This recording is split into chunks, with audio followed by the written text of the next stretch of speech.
Picture this. I was sitting on the bus. Monday morning, bottom deck, not busy, about 4 or 5 of us, politely spread out in our own little spheres, gazing, scrolling, AirPods in a couple of ears, when on gets this young guy, just hops up the step, and I'm drawn in by the sheer weightless bounce of his huge pair of headphones framing the width of his grin, and with 2 great strides he's in. He lands 2 seats in front. And then I hear the sound of his tinny beats, and he's got them up loud. And I feel the atmosphere on the bottom deck of that number 5 bus turn. I feel it ice, and those cosy little worlds separated by politeness stop feeling so nice. Heads turn, tongues tut, and then I see a big man, paint-stained trousers, concrete-covered boots, start to get up, gripping the bus pole hard, knuckles turning pale, and I shout, "Stop! Please, sir, sit down, hear me out." And in slight shock, he does. I say, "Look, I know that young man's tunes are obnoxiously high and you're on your way to work. Your patience is thin and to us it sounds like rattling some dry metal beans in a tin, but that's not what it sounds like in there, is it? I mean, look at him." And all the heads turn and they really look at him.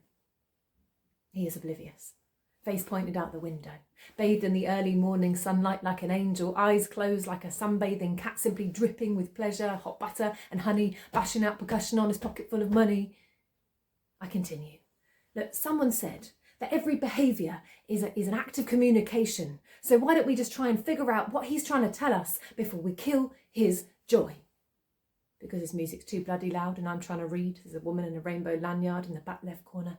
I know, I say, but look, inside those headphones, he's in heaven.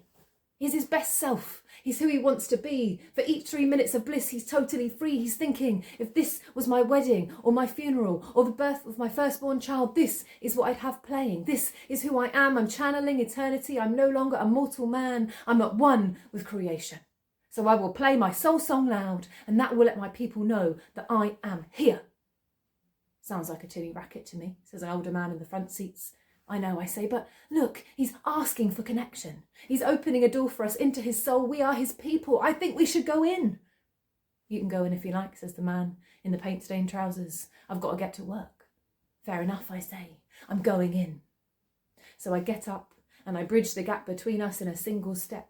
I make the sign for please take off your headphones and please move up, and he is stunned but does as directed, and I park myself next to him. "Hi," I say. "I couldn't help but notice you have got your tunes incredibly loud."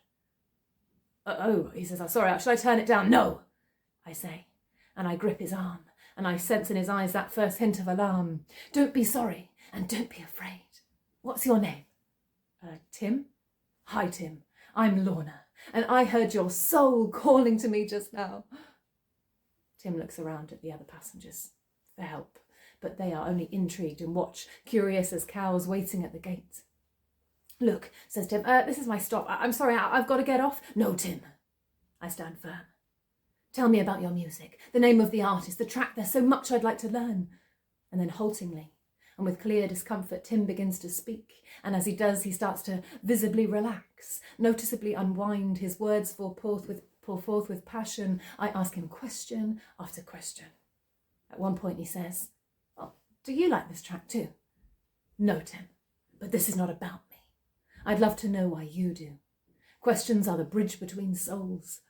And then on he goes, lighting up from the insides, and soon I notice the others are starting to draw near, and they're all asking questions too, and Tim is at the centre, shining, and us all asking and listening and laughing.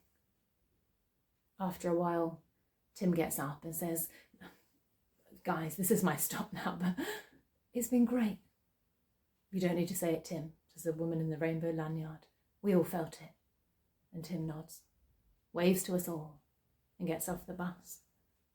We all go back to our own little spheres, gazing, scrolling, constantly praying that someday someone will see us too. The bus stops at a red light. The engine shudders. Another stop later, and I get off.